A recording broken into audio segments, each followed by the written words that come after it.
गीता 18 के श्लोक नंबर 62 में भगवान स्वयं कह रहे हैं कि अर्जुन उस परमेश्वर की शरण में जा जिसकी कृपा से परम शांति व शाश्वत स्थान अर्थात सतलोक को प्राप्त होगा। वो परमेश्वर कौन है, कहां है, कैसा है, जानने के लिए कृपया अवश्य सुनिए जगत गुरु तत्वदर्शी संत रामपाल जी महाराज के अमृत वचन।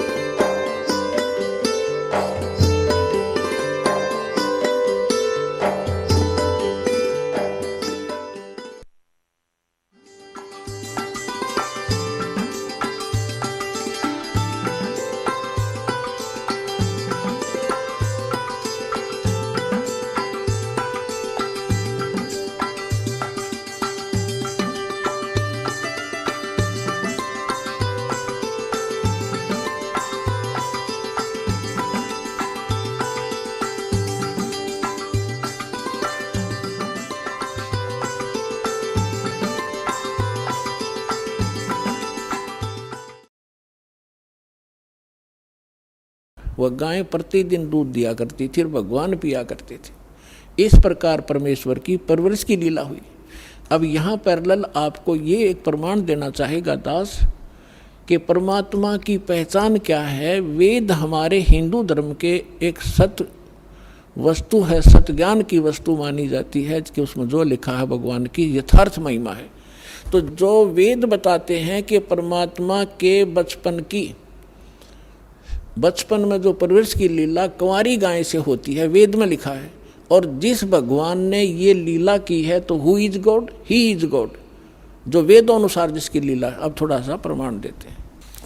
ये है कबीर सागर, खेमरा श्री कृष्ण दास मुंबई से प्रकाशित। कबीर सागर ये कौन है, इसका शोधकर्ता कबीर पंथी भारत पथिक स्वामी युगलानंद विहारी द्वारा प्रचलित मुद्रक एवं प्रकाशक हैं खेमरा श्री कृष्ण दास, अध्यक्ष श्री वेंकटेश्वर प्रेस, खेमरा श्री कृष्ण दास स्मारक मुंबई से। ज्ञान सागर और पृष्ठ 72 पे जब बच्चा मिल गया उसको सुन जुल्हा बन भयो आनंदा, जिमी चकोर पायो निश्चंदा, ले सुत चले हर्ष मन कीन्या, तासो पुन अस बोल ही दीन्या। सुत काशी को ले चले लोग देखण तय आवे। गरीबदास जी ने जो बोला है वही परमात्मा की लीला में लिखा है कि लोग देखण आवे। जब घर पे पहुंच गया, अन्न पानी बखे नहीं जुल्ला शोक जनावे, कुछ भी नहीं खाया पिया और दुखी हो गया। फिर गए रामानंद, इन्होंने कहा कि रामानंद जी के पास गया। फिर वो नीरू, तब जुल्हा मन कीन तिवाना, रामानंद सो कही उत्पाना, मैं सुत पायो बड़ा गुणवंता, कारण कौन बखे नहीं संता। रामानंद ध्यान तब धारा, जुल्हा सो तब असत वचन उचारा। पूर्व जन्म तू ब्राह्मण जाति, हर सेवा कीन्ही भली भांति, कछु तुम सेवा हर की चूका, ताते भयो जुल्ह का रूपा। प्रीति प्रभु गए तोरी दीनी, ताते उद्धान में सुत तो दीना। अब ये दुल्हा कहता है नीरू के हे प्रभु, मैंने जैसा किया उसा पा गया। अब मैं आपके पास आया हूँ, कुछ उपाय बताओ। सो कहिए उपाय गोसाई, बालक अक्षुदावंत कुछ खाई। रामानंद अस युक्ति विचारा, तुम सुत कोई ज्ञानी अवतारा। अब जिसी बुद्धि थी रामानंद की, कहे तेरा पुत्र जो है कोई बड़ा विद्वान पुरुष है और बचिया जाही बैल नहीं लागा, और सोले ठाड़ करते ही आगा। एक बछिया ले आओ जिसको बैल ने कभी टच ना करा हो, अर्थात कंवारी बछिया जाही बैल नहीं लागा, सोले ठाड़ करते ही आगा। दूध चलते ही थनते दूध दरो छिपाई, अक्षुदावंत जब होवे ताको देखवाई। जो ला एक बछिया ले आवा, और चलो दूत कोई मरम न पावा।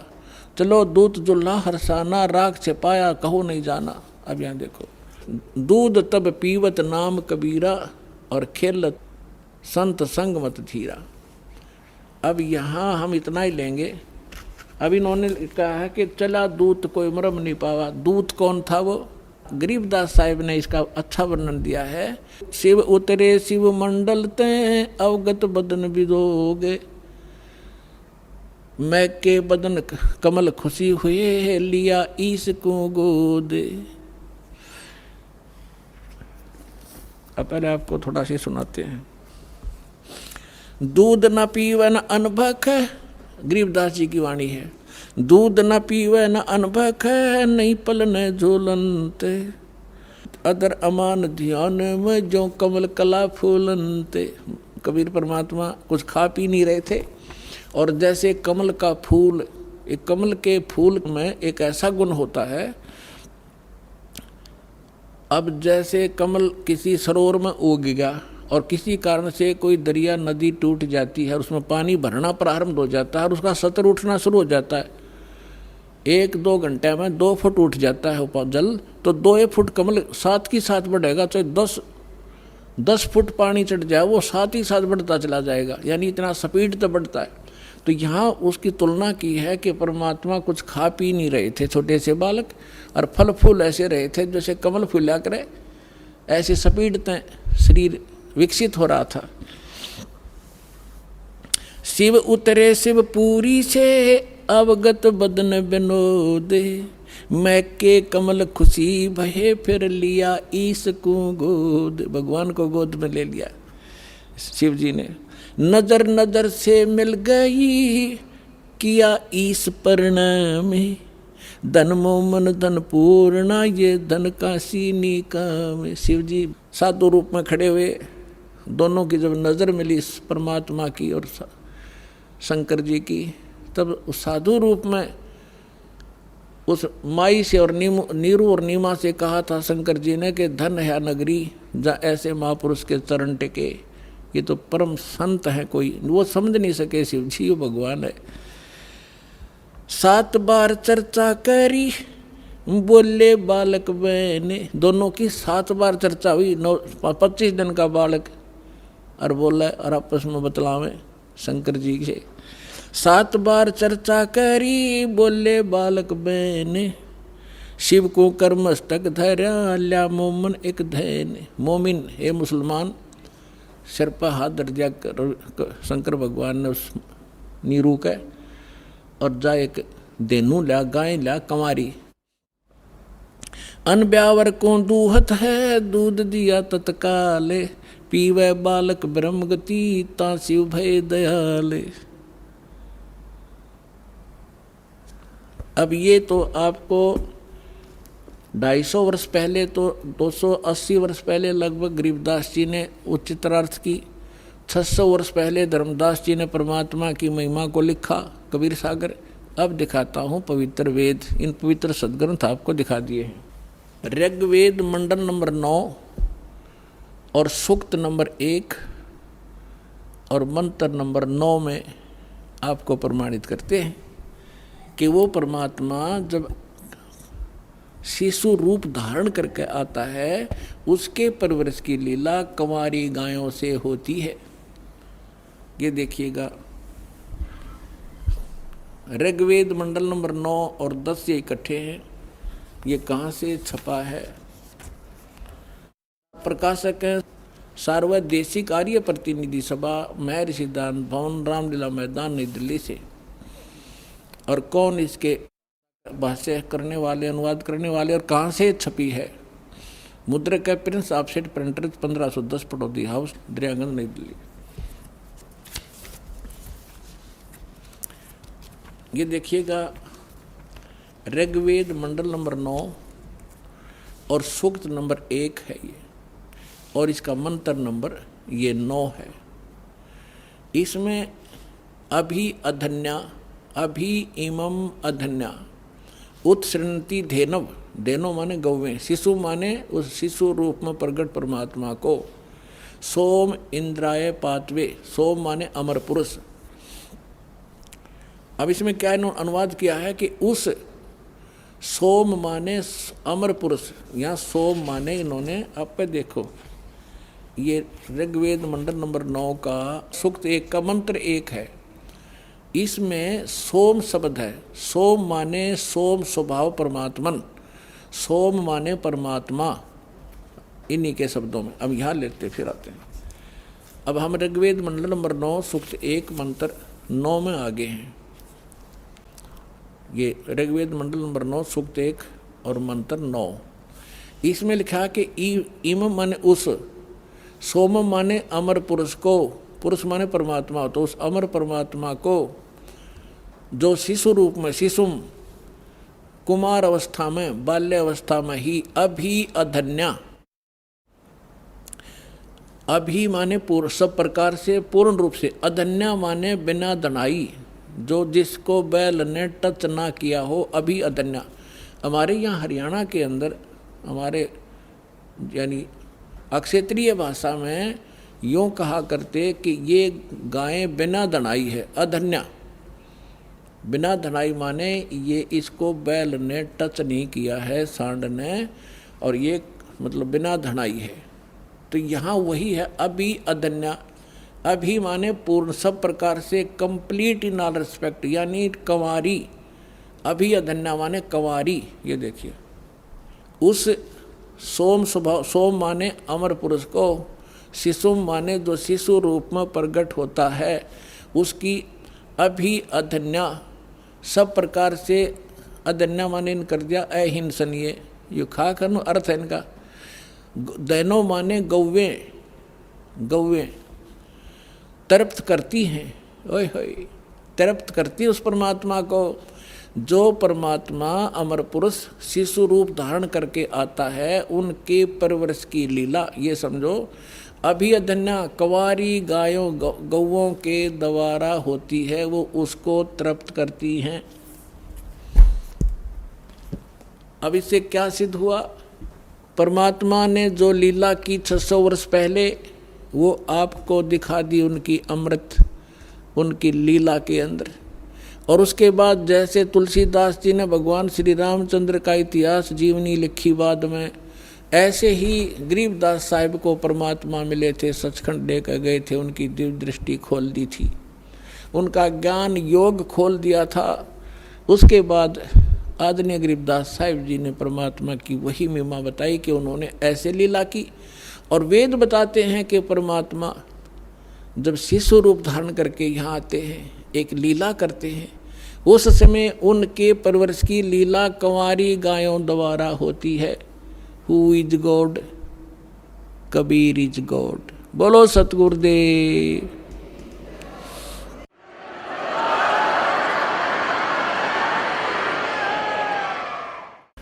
अब आपको कुछ भक्तों के अनुभव सुनाते हैं। गुणात्माओं, धन्य आपके माता पिता जिनसे जन्म हुआ। आप ये मत समझ लेना कि आप आम आत्मा नहीं हो। जो सच इस सच्चे दरबार में पहुंच गया, वो परमात्मा की विशेष लाडली आत्मा है। आपका और आपकी 101 पीढ़ी का कल्याण होगा, ये नोट कर लेना, पर विश्वास से लगा रहना। आइए अब हम उन श्रद्धालुओं के अनुभव जानते हैं जो जगत गुरु तत्वदर्शी संत रामपाल जी महाराज जी से दीक्षा प्राप्त कर चुके हैं तथा उनके द्वारा बताए गए भक्ति मार्ग पर चल रहे हैं। नमस्कार सर। सत साहिब जी। क्या शुभ नाम है जी आपका? बलबीर दास है बगी जी, गाँव दुमतान, तहसील नरवाना, जिला जींद, हरियाणा। सर, संत रामपाल जी महाराज की शरण माने से पहले आप कौन सी भक्ति करते थे?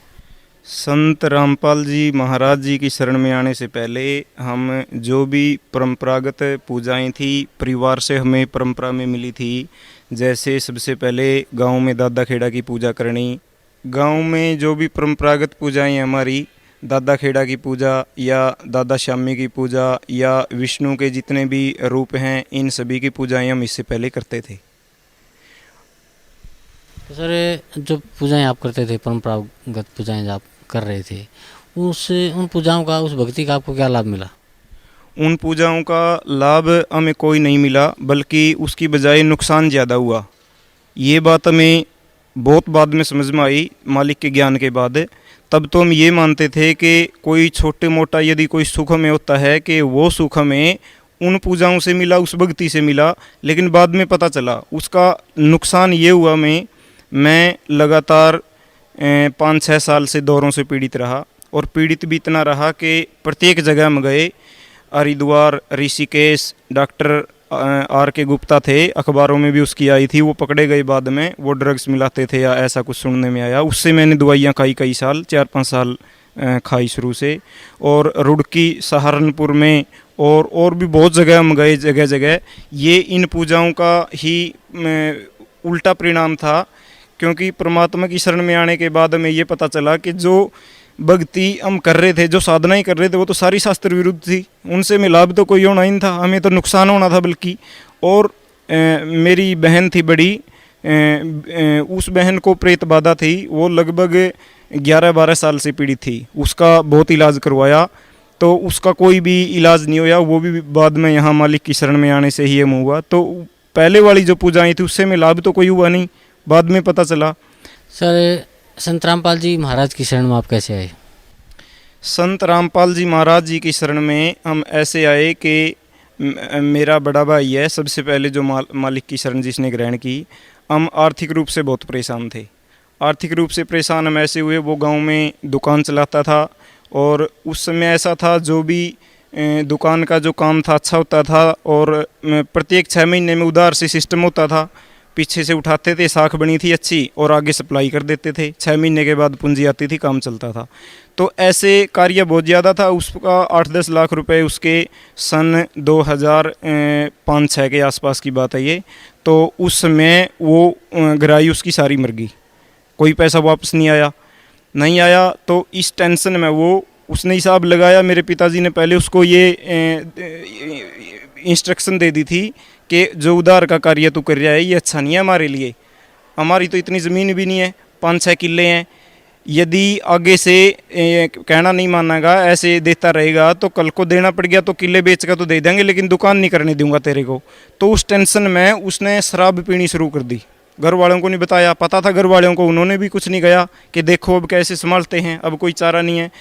घर के हमारे 5-6 किले और 3 लाख का उस टाइम किला का रेट था, तो उसमें तो पूरा भी नहीं होना था वो लगभग।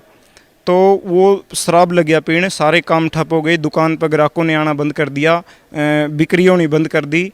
तो उस समस्या में उनने मालिक ने अपने आर्य समाजियों के साथ परमात्मा की चर्चा चलती थी पंजाब केसरी अखबार में, रविवार के दिन वो आती थी। वो पढ़ना शुरू किया, वो उनके हाथ लग गया। और मेरे पिताजी बहुत ही धार्मिक विचारों के व्यक्ति थे, वो उनसे गीता जी का पाठ सुनते रहते थे। हमने मालिक की शरण में आने से पहले सैकड़ों बार गीता को पढ़ा था और भी शास्त्रों को पढ़ा था। तो उस समय पंजाब केसरी अखबार के अंदर परमात्मा गीता जी का प्रमाण दे के वो आर्य समाजियों के साथ ज्ञान चर्चा चली हुई थी।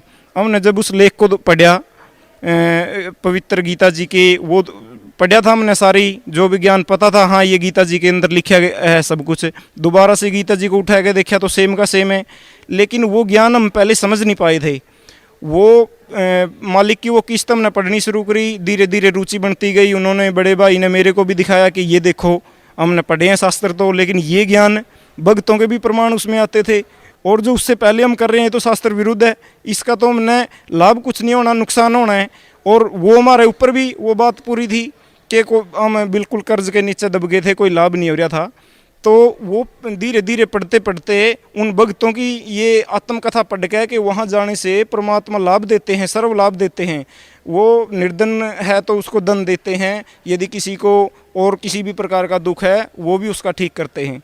तो इस आशा में उसको पढ़ते पढ़ते उसमें एड्रेस था सतलोक आश्रम बरवाड़ा का, और उसमें लिखा था कि यदि आप इस ज्ञान के बारे में और पढ़ना चाहते हैं, इच्छुक हैं, तो इस एड्रेस के ऊपर आप हमें चिट्ठी लिखो, अपना एड्रेस दो, हम आपको यहाँ मालिक के द्वारा जो पुस्तकें लिखी गई हैं वो आपको पढ़ने के लिए भेजेंगे, और उनको पढ़ो। ज्ञान समझने के बाद आप नाम उपदेश लो। यहाँ फ़ोन भी किए, वो पुस्तकें मंगवाई, पुस्तकें हमारे पास आई, परिभाषा प्रभु की और 2-3 और पुस्तकें थी। वो पढ़ी तो पढ़ते ही आत्मा जागृत हुई एकदम से कि ऐसा ज्ञान कभी नहीं पढ़ा। यहाँ आश्रम में टेलीफोन नंबरों से लेकर यहाँ फ़ोन किए, भक्तों से पूछा, जी हम नाम लेना चाहते हैं, हमारे पास ऐसे ऐसे दुख है, क्या हमारे भी दुख ठीक हो सकते हैं? तो यहाँ भक्त बोले जी यहाँ तो ऐसा कोई काम नहीं है, इम्पॉसिबल शब्द परमात्मा की डिक्शनरी में नहीं है, यहाँ आपके जो भी दुख हैं वो सारे दूर होंगे, आप चले आओ। जब हमने नियम पढ़े तो नियमों के बारे में फिर दोबारा भक्तों से पूछा कि जी हम ये तो नहीं कर सकते, आप कहते हो कि तम्बाकू बीड़ी इसके लिए माचिस भी नहीं देनी किसी को, यदि कोई बीड़ी लगाने के लिए माचिस मांगता है। हमारे यहाँ तो बुज़ुर्ग बैठते हैं, लगभग 20 बुज़ुर्ग हमेशा दुकान के सामने बैठे रहते थे, ताशें खेलते रहते थे, मेरे पिताजी साथ में होते उनके, हम उनके ओके बरते और हम इसको सेवा मानते थे। तो हमने वो भी प्रार्थना करी जी ऐसे तो हम नहीं कर सकते, अब बताओ पिताजी को कैसे मना करांगे कि हम मौका नहीं भरांगे आपका, और ये तो सेवा है। तो भक्तों ने बताया कि मर्यादा तो यहाँ सबसे पहले है, बिना मर्यादा तो यहाँ आप रह नहीं सकते, ये भक्ति कर नहीं सकते, आपको उपदेश भी नहीं मिलेगा यहाँ पे। यदि आपको भक्ति करनी है मर्यादा पहले निभानी पड़ेगी, ये परमात्मा का नियम है, और सुख उसके बाद परमात्मा की जिम्मेवारी है, वो देंगे। तो फिर वो ऐसा दृढ़ निश्चय करके उनने सोचा चलो सत्संग सुनते हैं, उसके बाद सोचते हैं। वो यहाँ चले आए, घर वालों को नहीं बताया, उनको कह दिया शहर में सामान लेने के लिए जाना है, और वो यहाँ पहुँच गए। यहाँ आए, मालिक का सत्संग सुना, तो उससे मालिक ने खिंचाव किया और उन्होंने नामदान ले लिया। समस्या बताई परमात्मा को, मालिक मैं तो ऐसे दुखी हूँ। परमात्मा बोले बेटा कोई नहीं, ये वो परमात्मा है, ये सभी के दुख हरते हैं, तुम्हारे भी होंगे, भक्ति करो, मर्यादा तोड़नी नहीं है, मर्यादा के अंदर रहते हुए भक्ति करो और आपके भी दुख परमात्मा हर लेंगे और निश्चित हो जाओ। नाम लेके चले गए। जाते ही अब उस समय जब ये नाम लिया हमने, हमारे पास गुजारे का कोई साधन नहीं था। गुजारे का साधन ये था कि हम घर पे तम्बाकू बेचते थे, कूट के वहीं पे तैयार करके। लेकिन फिर दृढ़ निश्चय कर लिया उनने कि अब हमने ये नहीं करना, परमात्मा की शरण ग्रहण कर लिया, अब यही ठीक करेंगे। और उन्होंने लगभग 1 बोरी तम्बाकू की थी हमारी, बिना जो कुटा हुआ था, मंडल थे, बोरे के बोरे 2-3 बोरे थे, वो जाके बाहर फेंक दिए। तब पता नहीं था इनको ऐसे भी नहीं फेंकना, किसी को देना भी नहीं है, बस वो बाहर फेंक दिए, लोग उठा कर ले गए उनने। और मालिक ने दया करी, वो सिस्टम ऐसा चेंज किया परमात्मा ने उसी टाइम, नाम लेते ही उनके दिमाग से तो बोझ उतर गया। ये याद दिन रही उनके बात के, इतना कर्ज है हमारे ऊपर, 8-10 लाख रुपए हमने देने हैं, पीछे से ना किसी पीछे से जो दबाव दे रहे थे भाई हमारे पैसे दो आप, मंडी से जिन व्यापारियों से हमने खरीदा था उन्होंने भी दबाव देना बंद कर दिया।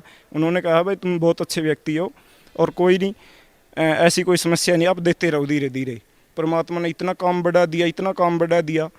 1 महीना हुआ था हमने, ये करोंथा जब हमने नाम लिया, करोंथा आश्रम से लगभग 2-3 महीने पहले की बात है।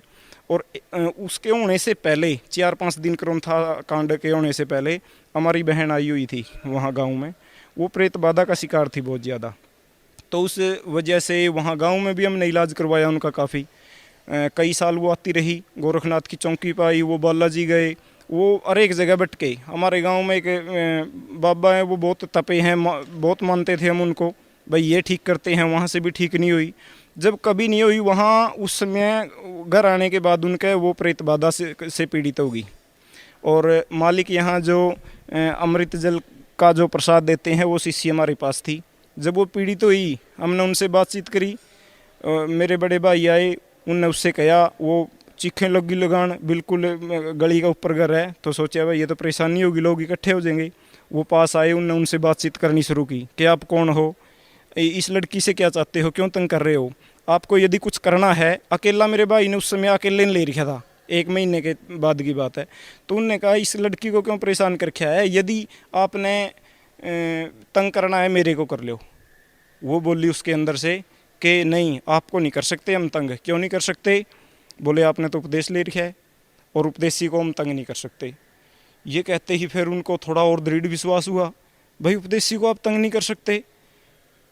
तो फिर उनने बताया उनको कि फिर आप हमारे घर में प्रवेश कैसे कर गए, जब मन ने नाम ले रखा है, ये मेरा घर है, यहाँ तो आप प्रवेश नहीं कर सकते थे। वो गेट में थी, गेट का बिल्कुल बंद, गेट के बस अंदर की साइड में।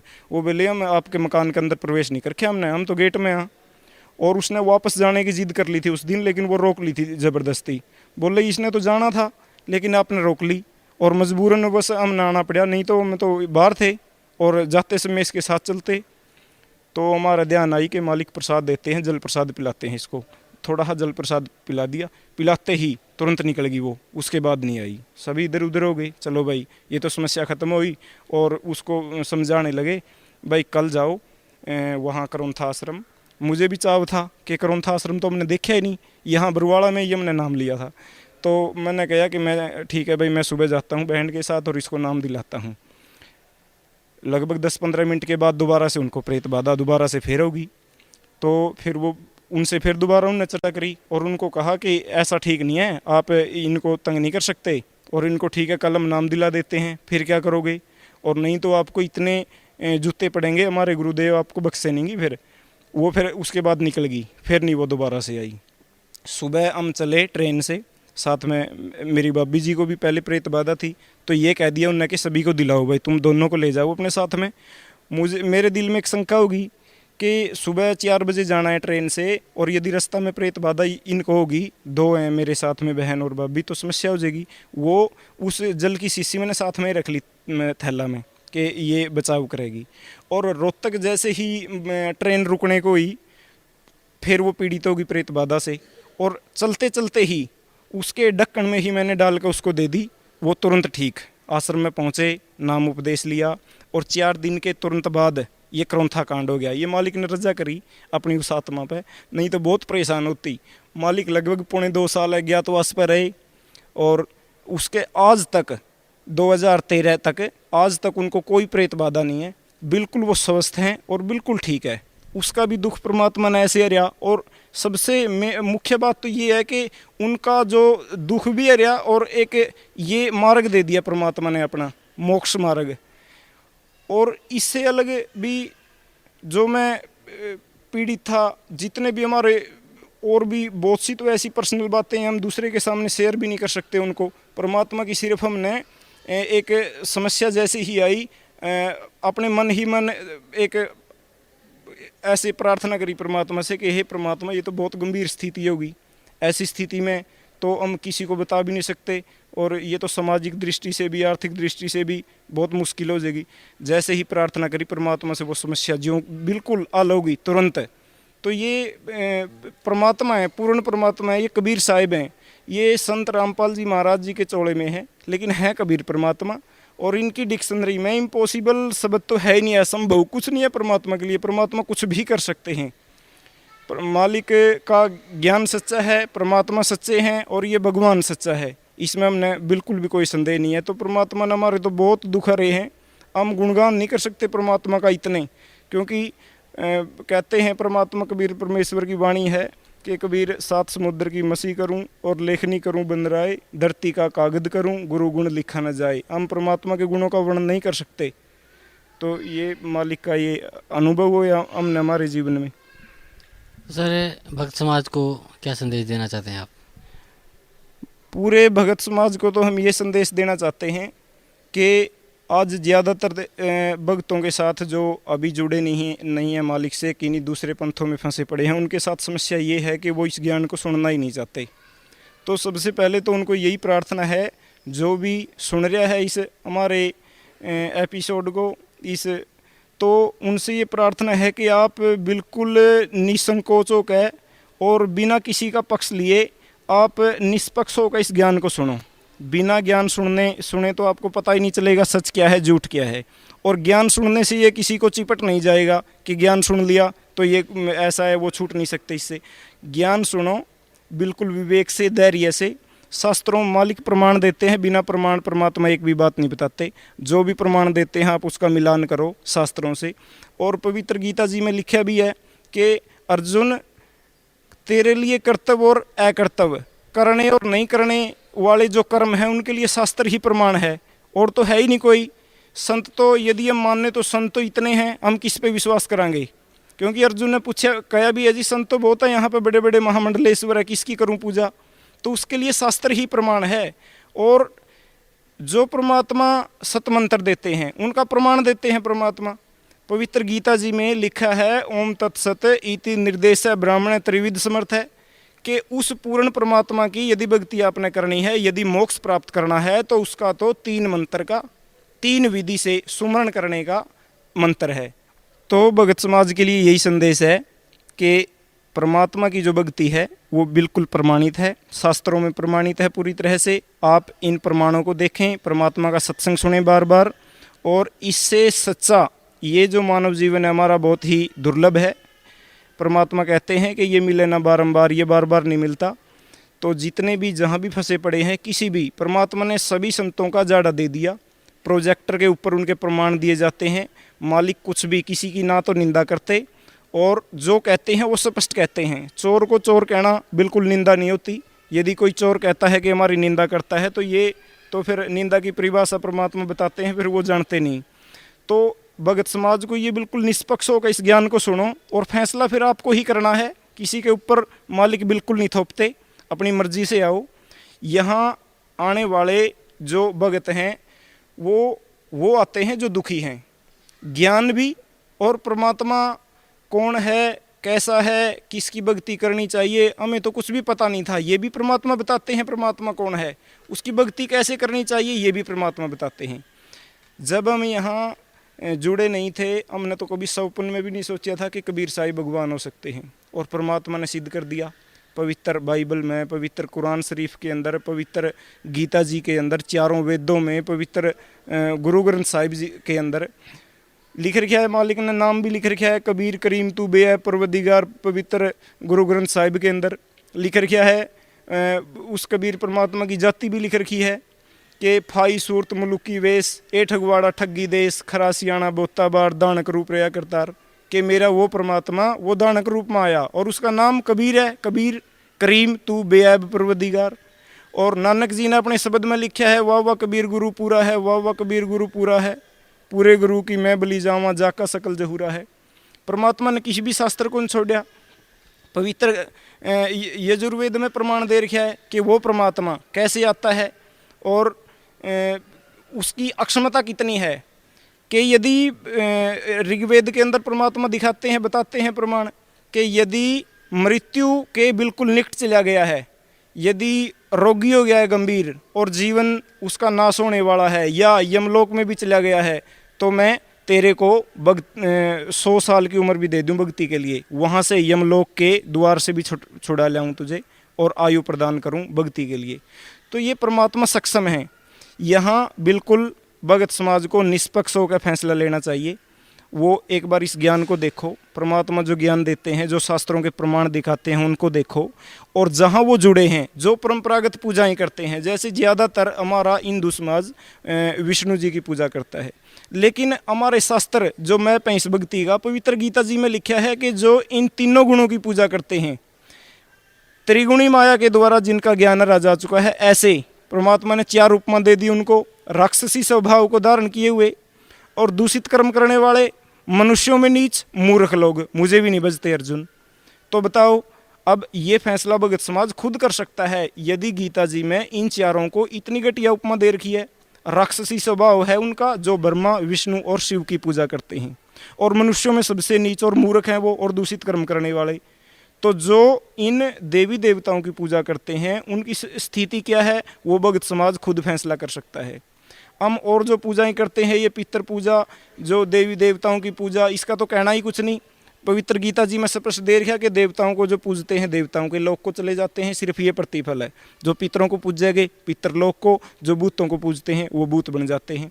और जो मेरी पूजा, गीता बोलने वाला जो भगवान है ब्रह्म काल, ये कह रहा है जो मेरी पूजा करता है वो ब्रह्मलोक को प्राप्त हो जाता है।